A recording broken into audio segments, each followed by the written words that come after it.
नमस्ते। तो किसी मित्र का एक प्रश्न है कि बुद्ध ने गीता के बारे में कुछ कहा या गीता का और विपश्यना का कुछ संबंध है।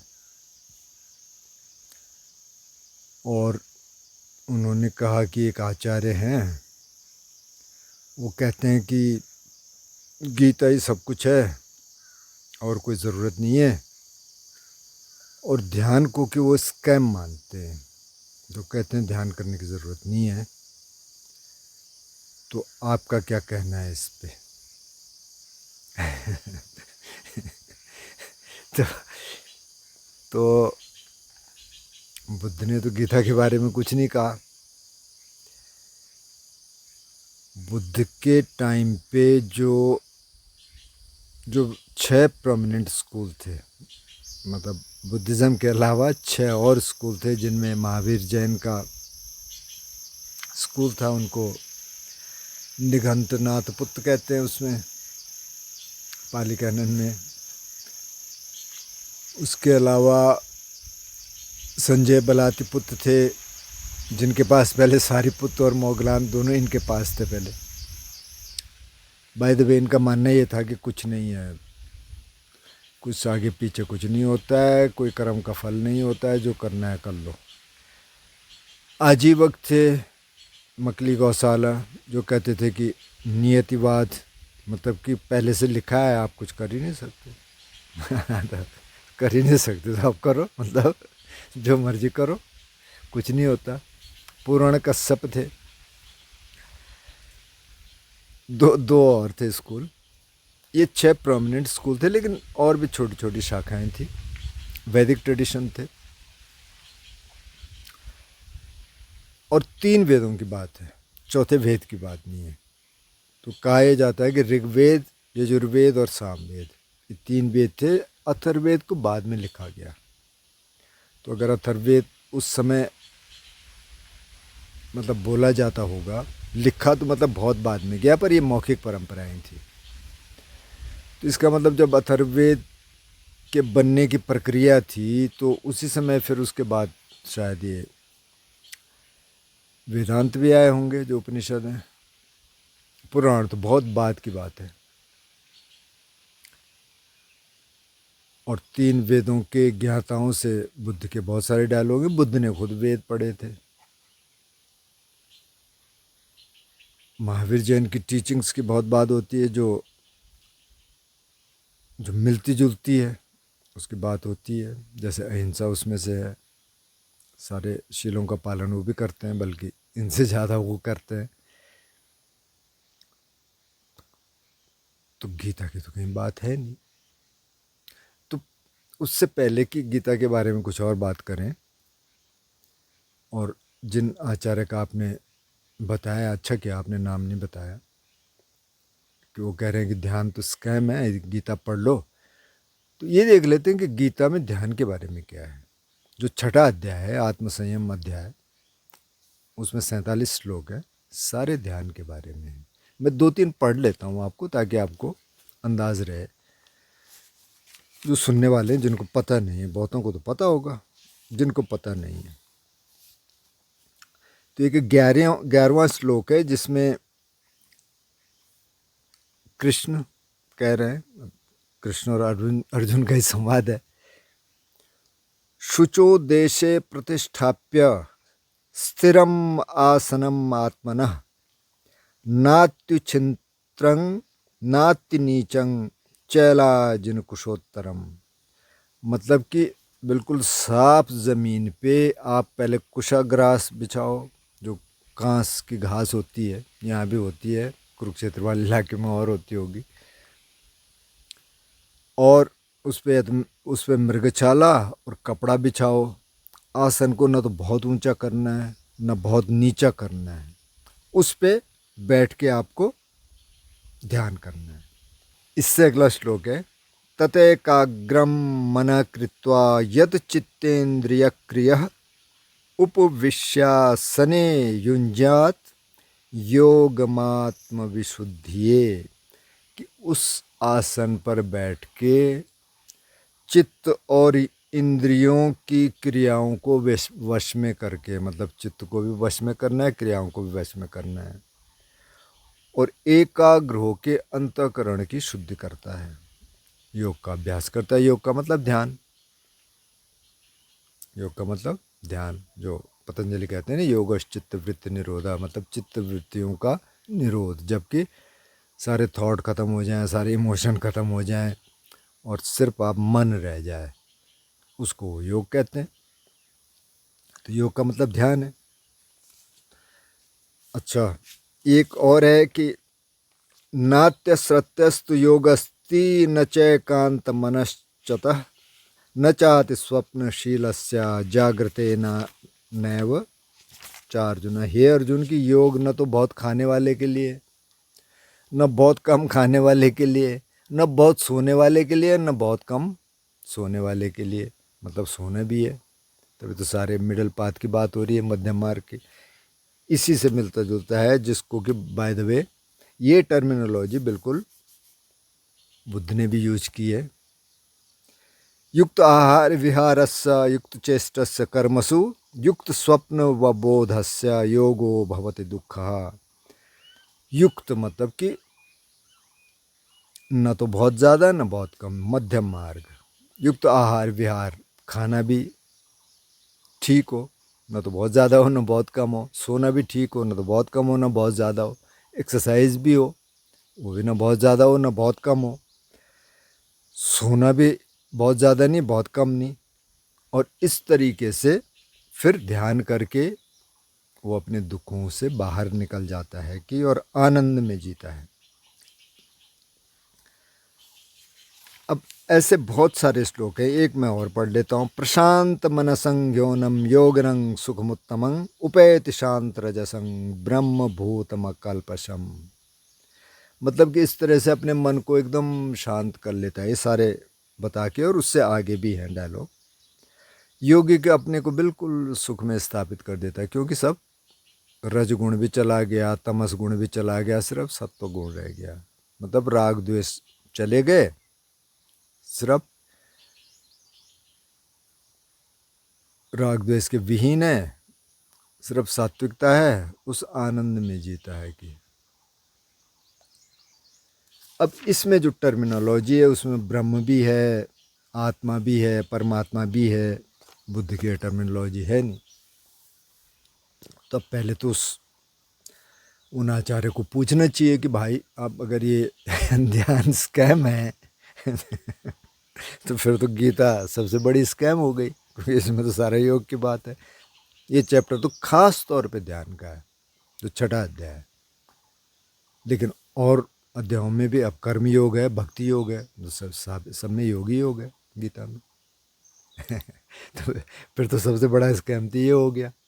और फिर तो बुद्ध हो गए, महावीर हो गए, जो सिखों के 9 गुरु हैं, नानक देव जी से लेके और अपने इन तक 9वें गुरु तक, गुरु गोविंद सिंह जी तक, और फिर बहुत सारे अष्टवक्र हैं, आपके रमण महर्षि हैं, आपके योगानंद हैं, आपके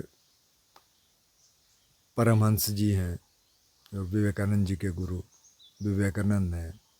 मतलब हजारों लोग हैं, हजारों हजारों ऋषि मुनि, हजारों संत हैं। तो सारे स्कैमर हो गए इन आचार्य के हिसाब से। तो ये सबसे बड़े हो गए अगर ये वही आचार्य हैं। तो एक लेडी इधर आई और मेरे से वो कोई जॉब ढूंढ रही थी, तो मेरे से कह रही कि किसी आचार्य के यहाँ एक डोनेशन की जॉब थी, मतलब डोनेशन मैनेजर की जॉब थी। मैंने डोनेशन मैनेजर की जॉब होती है, बोले हाँ वहाँ होती है, लेकिन वहाँ माहौल सही नहीं था तो मैंने नहीं किया। तो डोनेशन मैनेजर तो मैंने क्या करते हैं कि इनके पैकेजेस हैं भाई, ये पढ़ाएंगे, ये पढ़ाएंगे, आपको इतना डोनेशन देना होगा, निश्चित है कितना डोनेशन। और उसमें से भी कि फिर डोनेशन मैनेजर का काम क्या है कि उनको बताने कि नहीं भाई इतने में नहीं हो रहा, और दो और दो, और उसका पूरा डिपार्टमेंट है। पता नहीं और क्या क्या करते हैं। इन्हीं के जो साथ रही एक महिला, और उन्होंने मेरे को एक बार फ़ोन किया और बोला कि ये तो बहुत एकदम ब्रेन वॉश करते हैं और ये तो बहुत ही बुरा है और मैं तो निकाल नहीं पा रही हूँ इसको, और कैसे क्या करें कैसे क्या करें। मैंने कहा ध्यान कर लो। तो खैर, वो जो कर रहे हैं सो कर रहे हैं, उससे मेरे को कोई मतलब है नहीं। तो पहले तो डोनेशन भाई मांग के लिया नहीं जाता कि इतना दो जी, हाँ ये कह सकते हैं डोनेशन दो, ठीक है, लेकिन मांगने से कोई मतलब नहीं। फिर तो फीस है ना, फिर तो आप प्रॉपर तरीके से चलिए, ठीक है। योगा सेंटर वाले फीस लेते हैं, ठीक है, लेनी चाहिए, क्यों नहीं लेनी चाहिए, आपको अपना काम करना है। लेकिन वो फीस लेते हैं ना, लिखते हैं उसमें कि फ़ीस है भाई, ये इतना देना पड़ेगा, ये हफ्ते का इतना है, 10 दिन का इतना है, सब खाने रहने का पैसा लगता है। अब हर कोई तो डोनेशन पे ऐसे चल नहीं सकता कि जो दे दो ठीक है जी। विपස්සना आश्रम तो सारे डोनेशन पे हैं, क्योंकि वो उस परंपरा में है। लेकिन लिया जा सकता है, फीस ली जा सकती है, ऐसी कोई दिक्कत नहीं है। अच्छा, फिर अगर ये वही आचार्य हैं तो बहुत अग्रेसिव है भाई। और ध्यान को कैसे स्कैम बोल रहे हैं? जब आप गीता की बात कर रहे हैं तो ध्यान तो इसमें है, ये तो इनबिल्ट है, उसके बगैर तो है ही नहीं। तो खैर चलो, वो जो भी कह रहे हैं सो कह रहे हैं। तो थोड़ी सी गीता की बात कर लेते हैं। तब बुद्ध ने तो गीता की कोई बात नहीं की, महावीर जैन ने कोई बात नहीं की। अगर आप देख ले, 6ठी 7वीं शताब्दी से पहले क्या कोई गीता की बात हुई है? तो कई इसमें इंटरप्रिटेशन हैं। ये एक इंटरप्रिटेशन तो ये है कि गीता महाभारत का ओरिजिनल हिस्सा कभी था ही नहीं, इसको बाद में इंसर्ट किया गया कि साहब कृष्ण जो है अर्जुन को ये कह रहे हैं। बस जो कृष्ण कह रहा है अर्जुन को कि साम दाम दंड भेद कैसे भी ये लड़ाई जीतनी है, मार दो सबको, चाचा है ताऊ है सबको मार दो, कोई दिक्कत नहीं है। वो कह रहा है कि तू योग में स्थित हो जा और सब राग द्वेष खत्म करके उस आनंद में रहे। कहाँ है भाई? ये तो कंप्लीट पैराडॉक्स है। और इसके बेस पे अगर आप कह रहे हैं कि कृष्ण तो महायोगी थे, देखो वो भी कर सकता है, वो पता नहीं कितनी महिलाओं के साथ रह सकता है, और इधर ये भी है। अरे यार, ये सारी बातें हैं, ऐसा नहीं होता है। गीता को जो बहुत सारे इंटरप्रिटेशन से, मेरी इंटरप्रिटेशन नहीं है, इसको बाद में लाया गया, इसको लिखवाया गया, और कहते ये हैं कि ये जो बुद्धिस्ट जो वे था, जो बुद्धिस्ट क्योंकि बहुत पॉपुलर हो गया था, तो उसको काउंटर करने के लिए लिखा गया। और फिर इसको कह दिया गया कि महाभारत का हिस्सा है, कोई लिखा हुआ तो कुछ था नहीं, बाद में लिखवा दिया होगा जब कागज आया होगा। और पहले अगर जो लिखा जा रहा था वो तो ताड़पत्र पे लिखा गया, वो भी 1st सेंचुरी BC में, 20 BC में जो बुद्धिस्ट स्क्रिप्चर्स हैं लिखे जाने लगे। और उसमें क्या है, वो तो एकदम से खराब हो जाता है। मतलब भोजपत्र कुछ टाइम तक रह सकता है, लेकिन वो भी ख़राब हो जाता है। वो पुरानी पांडुलिपियाँ मिली हैं जो उन्होंने बहुत सहेज के रखी हुई थी, अगर लिखेंगे और उसको पढ़ेंगे भी तो ख़राब हो जाएगा। ताड़पत्र पे जो पाम लीव्स पे जो लिखा गया था, वो तो 3-4 साल में फिर लिखना पड़ता था, फिर पूरा लिखना पड़ता था। वो प्रक्रिया चलती रहती थी, क्योंकि संभाल कैसे देंगे उसको? ऐसा थोड़ी है कि उसको लिख दिया और संभाल दिया। अच्छा, फिर कोई इतिहास नहीं है, कब लिखा गया पता नहीं। कुछ भी बोल दो आप, 10,000 साल बोल दो, 20,000 साल बोल दो, कौन देखने वाला है? कोई ऐसा हिस्ट्री नहीं है ना। जैसे बुद्धिज़्म की हिस्ट्री है, जैनिज़्म की हिस्ट्री, कब पैदा हुए, कब कहाँ पैदा हुए, कौन बाप था, क्या शिक्षा मिली, सब कुछ उसमें। तो इसमें कहाँ है? ये सारे मिथोलॉजिकल फिगर्स हैं ना, अर्जुन है, कृष्ण है। अब ये हुए हैं नहीं हुए, मैं ये बात नहीं कर रहा हूँ। लेकिन गीता को ये कहा जाता है कि उसमें बाद में इंसर्ट कर दिया गया और कहा गया आप बस इसको पढ़ लो, कुछ नहीं। तो ये तो शंकराचार्य जी ने कहा। उन्हीं पे शक भी जाता है कि भाई उन्होंने लिखवाया है उसको, ये हो सकता है खुद ही लिख दिया हो, पता नहीं। लेकिन ये इंटरप्रिटेशंस हैं। चलो इसको भी छोड़ दो, माना ये रहा हो, उस समय ना रहा हो प्रचलन में। अब वेदों की तो बात होती है, अगर गीता होती तो ज़रूर ये प्रचलन में रहता। लोग पूछते हैं बुद्ध से कि भाई आपका क्या कहना है जी गीता के बारे में? ऐसा तो कुछ है नहीं। बाद के डायलॉग, बाद के जो आचार्य हैं उन वहाँ भी नहीं है, कुछ भी नहीं है। नागार्जुन ने भी पता नहीं बात की है क्या, शायद गीता की कोई बात हुई नहीं, तो वही कर लेते, पद्म संभव ही कर लेते। अब पता नहीं की होगी तो आप बताना मेरे को, मैं स्कॉलर नहीं हूँ। तो ये बहुत बात का है जहाँ तक मुझे लगता है, तो इसलिए उसमें बुद्धिज़्म में तो इसकी चर्चा हो ही नहीं सकती, बुद्ध तो इसकी चर्चा कर ही नहीं सकते क्योंकि था ही नहीं उस समय। चलो ये अलग कहानी हो गई। तो अभी इन आचार्य जो कह रहे हैं कि तो स्कैम है, तो ये तो सारे स्कैम है, मैंने कहा फिर तो सारे स्कैमर्स हो गए भाई, बुद्ध से लेके और अभी तक रमन महर्षि तक सारे स्कैमर हैं, हजारों हजार लोग, हजारों हजार संत,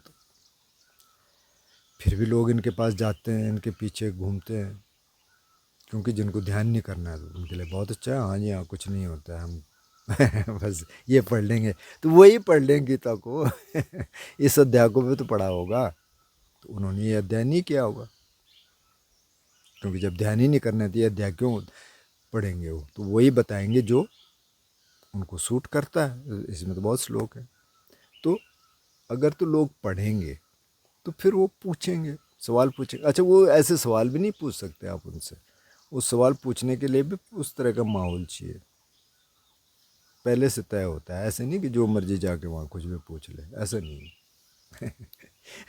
पता नहीं उसकी भी फीस लगती होगी, हो सकता है। एनीवे, तो गीता के बारे में तो मैंने बता दिया आपको कि भाई उसमें तो कुछ नहीं है, बाकी ध्यान इसमें है जो आचार्य कह रहे हैं आप, ठीक है, हम उनकी ज़्यादा बात नहीं कर रहे हैं। लेकिन जो ध्यान है ना, मेडिटेशन है, तो मेडिटेशन के ऊपर और मेडिटेटर्स के ऊपर, ध्यानियों के ऊपर तो आजकल हज़ारों रिसर्चेज चल रही हैं। अमेरिका एक ऐसा देश है जहाँ सारे ट्रेडिशन की मोनेस्ट्रीज हैं, बहुत सारी श्रीलंकन मोनेस्ट्रीज हैं, बहुत सारी थाई मोनेस्ट्रीज हैं, थाई फॉरेस्ट ट्रेडिशन की हैं, चान बुद्धिज़्म जो चाइना से है उसकी है, महायाना की है, चान कोरियन है, जेन वियतनामीज है। अब यहाँ तो कुछ था नहीं इंडिया में, तो यहाँ का तो कहाँ से हो सकता है, लेकिन बाकी जितने ट्रेडिशन हैं सबकी मोनेस्ट्रीज वहाँ हैं, सबके मंक्स हैं, वेस्टर्न मंक्स, बज्रयाना की बहुत सारी है, सारे ट्रेडिशन की, चारों स्कूलों की बहुत सारी है। बहुत सारे ऐसे स्कूल हैं, जैसे अभी जोसेफ गोल्डस्टीन है, जैक कॉनफील्ड है, तारा ब्राच है, बहुत सारे हैं जो हाउस होल्ड टीचर है, और बहुत सारा काम हो रहा है, सेकुलर माइंडफुलनेस का एक पूरा मूवमेंट चल रहा है। क्यों? क्योंकि उससे फ़ायदा हो रहा है। अब ये कह रहे हैं कि स्कैम है तो इनसे बताओ भाई ये सब स्कैम है क्या? तो खैर उनकी बात छोड़ दीजिए। तो ध्यान के ऊपर तो बहुत काम हो रहा है, ध्यानियों के ऊपर बहुत रिसर्चेज हो रही हैं, जो ये MBSRT है, mindfulness based stress reduction therapy, इसकी मैं चर्चा कर चुका हूँ, जो जॉन काबात-जिन और 2 और डॉक्टर ने मिल के बनाया, जब वो अजान सुमेदों को सुन रहे थे, उसके बाद उन्होंने वो बनाया। तो ये तो कि सारी थेरेपी से बहुत ज़्यादा फ़ायदा करती है, मतलब 10 times more effective than any other therapy.